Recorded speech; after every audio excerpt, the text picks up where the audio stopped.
Welcome back to Wing Wong Wednesday. What up, derps? Like the video. Derapy. Infamous loud person and former somewhat serious basketball analyst Screamin' A. Smith was caught in 4K playing Solitaire during the NBA Finals. He's in the crowd. He's sitting in a seat probably worth thousands of dollars. He's the most popular voice in the NBA, at least when it comes to media.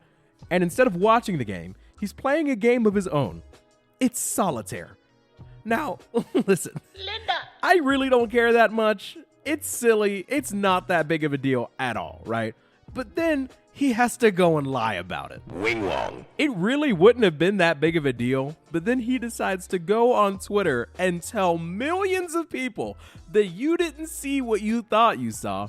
He was playing Solitaire not while the game was going on, but during a timeout. So that was a fucking lie. Stephen A. Smith would take to his Twitter account and say, "Yep, that's me. Who would have thought I could multitask, especially during timeouts? Hope y'all are enjoying the NBA Finals.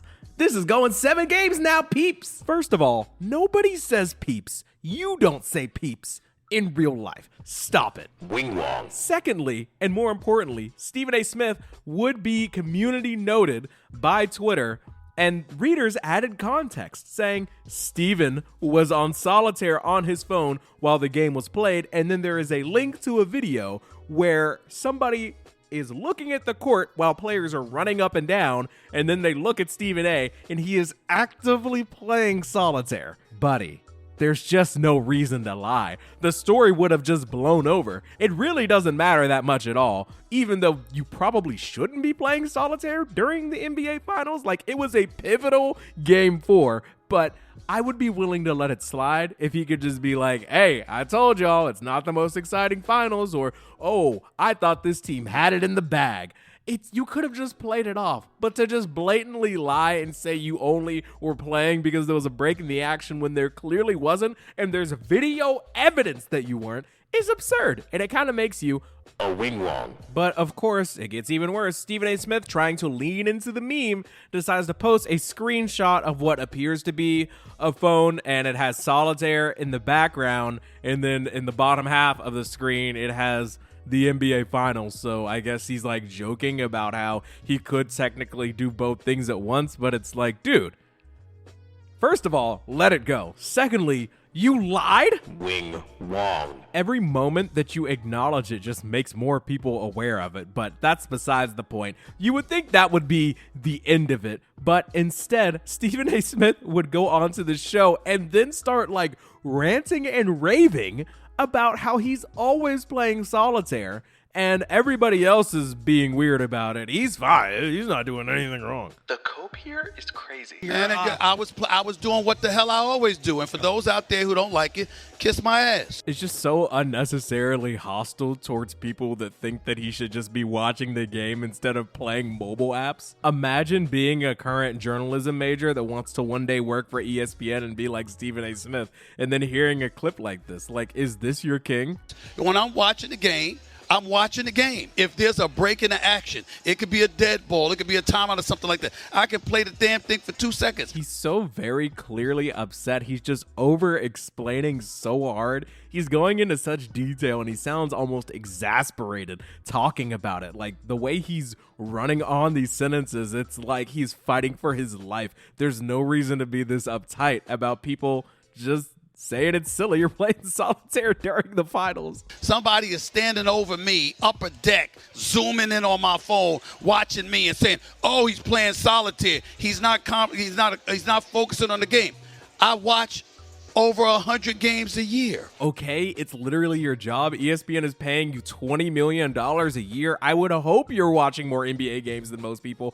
Also, if you're a fan of a team that made it to the finals, then you might watch over 100 games a year too. Would you like a cookie, Mr. Smith? I'm on TV every morning for 2 hours, 10 hours live every day. And that's just one job. I have to talk about sports for 10 whole hours a week. Ooh, I have to talk about basketball. It's so hard. Let me play my solitaire. Wing Wong. Brother, nobody feels bad for you. You literally talk about hoops for a living. That don't count Countdown. That don't count Sports Center. That don't count all the obligations that I have. And I'm sitting there and getting a little break, and I decide to play a little solitaire, which, by the way, I always do. The cope is insane, dog. What do you mean I get a little bit of a break? You know, some jobs don't allow you to take breaks whenever you want. I'm blessed. I have the luxury of being able to set my own schedule. But Stephen A., brother, if there's any time where you shouldn't be taking a break, it's when NBA Finals action is going on. Like, I get it. Stephen A. Smith obviously works very hard. He has multiple shows. I know that the expectations are high, but that's what the money is for, buddy. Like, what are you talking about? I just need a break sometimes. Let me play my Subway Surfers. And I mean always. If I sit up there, if there's halftime, I might go on my phone for 2 minutes and play solitaire. At the end of the game, before a game, I do the same thing. Okay, I'm sick of hearing Stephen A. Smith cry about this. You're a loser. Sorry. Please grow up. Please lock in. Please learn how to stop taking tweets so seriously. It really wasn't that big of a deal, but the more you keep dragging it, the more we're gonna keep dragging you, bud. Please learn how to be online. Next, we have former TV star and current U.S. President Tronald Dump, who is launching Trump Mobile in the first family's latest effort to cash in on Donald Trump being the leader of the free world. Wing Wong. This is according to Rolling Stone. President Donald Trump's family has launched yet another unscrupulous cash grab attempting to profit off the current president's name and public image, Trump Mobile, a wireless phone service. Now, I know what you're thinking. I've heard a lot of awful things going on with ICE and Ukraine and Russia and Israel and Gaza, and now Iran's in the mix, and we're talking about trying to stop nuclear war. But have you considered buying a Trump phone? Can we please focus on what's important? If the crypto companies branded Bibles, social media platforms, cologne, sneakers, and other grifty products branded with the face of President Donald Trump weren't enough of an indication that the Trump family is attempting to milk the presidency for every cent they can, the announcement of Trump Mobile was timed specifically to coincide with the 10-year anniversary of their father's launch of his historic presidential campaign, according to a press release issued by the Trump Organization. Now, me personally, I don't think if you're the leader of the free world and the commander-in-chief of the most powerful military on earth that you should have anything to do with trying to push products when it comes to cellular services, but who am I? I just run a podcast. The company will sell a golden T1 smartphone set to launch in August, just in time for my birthday, and the 47 plan, a cell service plan priced at $47.45 a month, a reference to Trump's 2 presidential terms. Wing Wong. Look, I'm not saying that come August and after you should publicly shame anybody that is donning the Trump phone, but next we have former Fox News hostage Tucker Carlson pressing lying Ted Cruz about the situation in Iran, asking him some basic social studies questions that Mr. Cruz does not have the answer to. How many people live in Iran, by the way? I don't know the population. At all? No, I don't know the population.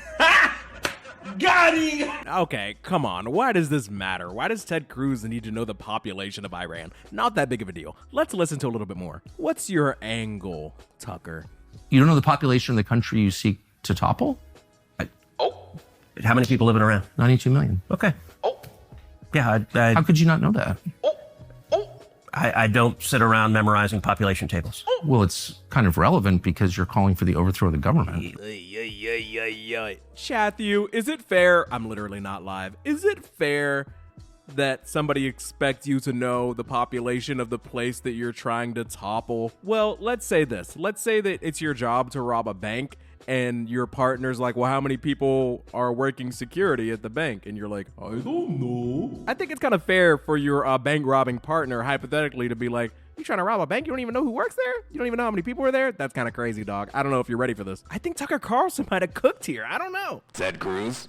Wing Wong watch. Let's listen to more. Why is it relevant whether it's, because it's 90 million or 80 million or 100 million? Why is that relevant? Because if you don't know anything about the country... I didn't say I don't know anything about Okay, what's the ethnic mix of Iran? Getting contentious. They are Persians and What percent? predominantly Shia. Okay, this is cute. It's not Okay. even. You don't know anything about Iran. The girls are fighting. So Okay, actually, the I am country, not the Tucker Carlson No, but expert on Iran. You're a who senator says, who's calling okay, for the you're one who overthrow of the claims- government. You're the and one you who don't know anything claims. about the country. No, you don't know anything about the country. You're the one who claims they're not trying to murder Donald Trump. Whoa. You say, I don't know anything about the country? No, you don't know anything about the country. You're the I'm one not saying that. who can't figure out I'm if it was a saying good you don't idea to kill believe- General Soleimani, and you said it was bad. believe they're trying to murder Trump. Yes, I do. Because you're not calling for military strikes against them in retaliation. And if you we really are believe that, carrying out military strikes today. you said Israel was. Right, with our help. I'm not going to hold you. I feel like if Iran was out here trying to stoplight our top guy, then I feel like maybe we would be like out in the street cooking with Iran, but I don't think anybody really thinks that's the case. I have personally come to the conclusion as the ultimate authority on the Derapy podcast that you should probably know the population of the country that is trying to take out the big orange. But that's just me. Who am I? Calling it. Wing Wong. All right. I didn't want to get too political on this show, but this one, we just got to get into it, okay? I just need y'all to hear me out for a minute. Careful. ICE deports wife of U.S. Army sergeant. He now regrets voting for Trump. Oof. Here's a story. He's selling everything he owns and moving to Honduras to be reunited with his wife and their one-year-old son. Wow. So this man had his wife and his child taken from their home and sent back to Honduras. Let's hear a little bit more about how that happened. A chill that came down my spine. It felt almost as bad as finding out that she got taken in by ICE, but at the same time, I have the possibility of going to see her again. That's exactly what Isaac will be doing as he prepares to leave the United States and move to Honduras to be reunited with his wife, Shirley Guardado, who had been in federal custody for more than 3 months. In federal custody for over 3 months, that's how long it takes to process somebody or figure out whether they have to go or they get to stay. Why wouldn't they make that decision before coming to get them? I don't really understand it, but I didn't vote for this.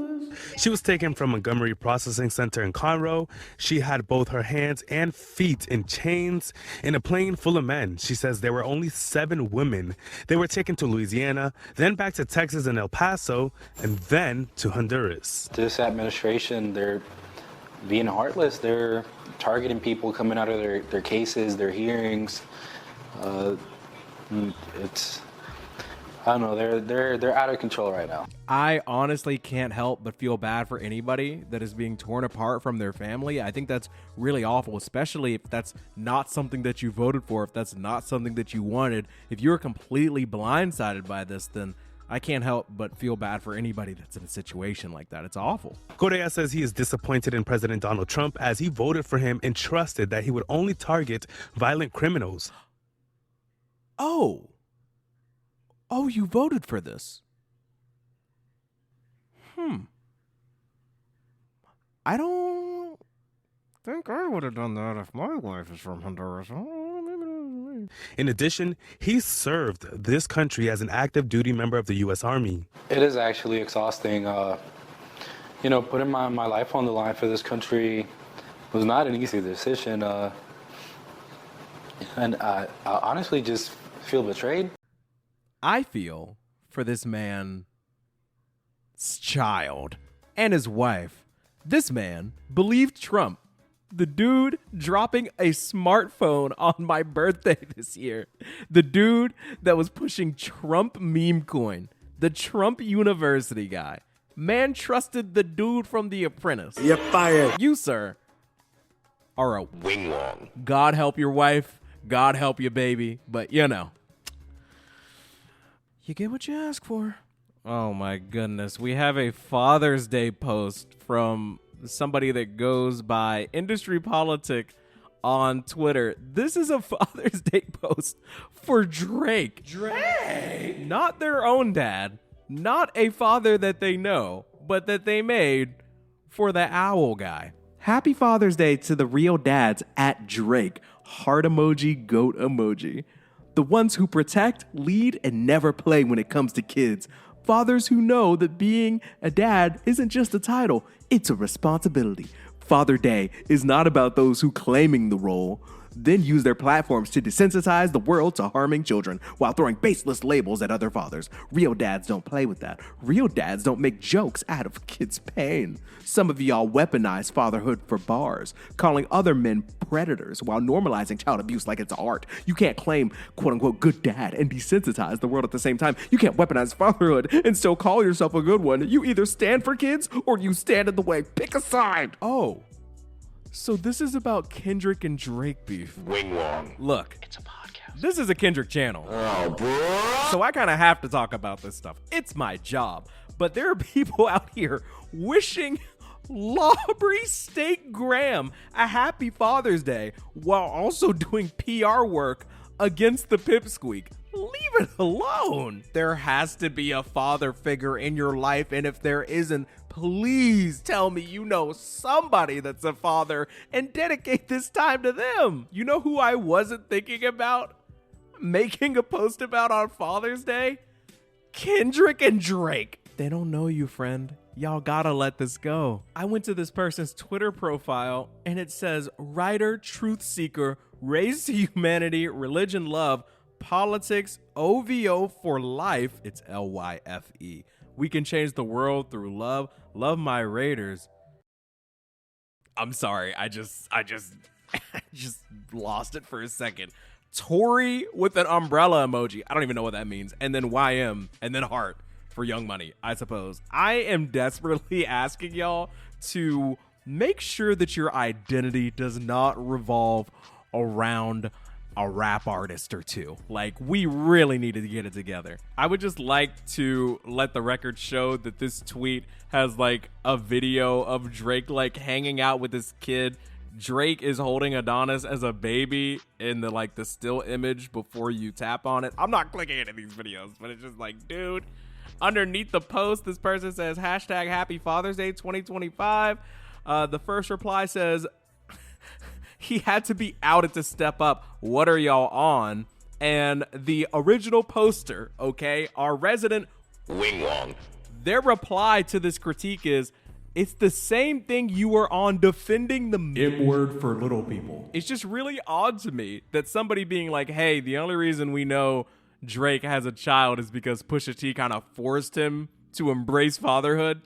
Whole video on that, by the way. And your reply is, you're just defending Kendrick. You don't have to, it doesn't have to have anything to do with Kendrick for somebody to be like, yeah, he was gonna roll Adonis out for a press run to sell merch. But okay, we don't have to get into that right now. This person is a Wing Wong. Father's Day post for Drake, Father's Day post for Kendrick, Father's Day for any celebrity that you don't personally know.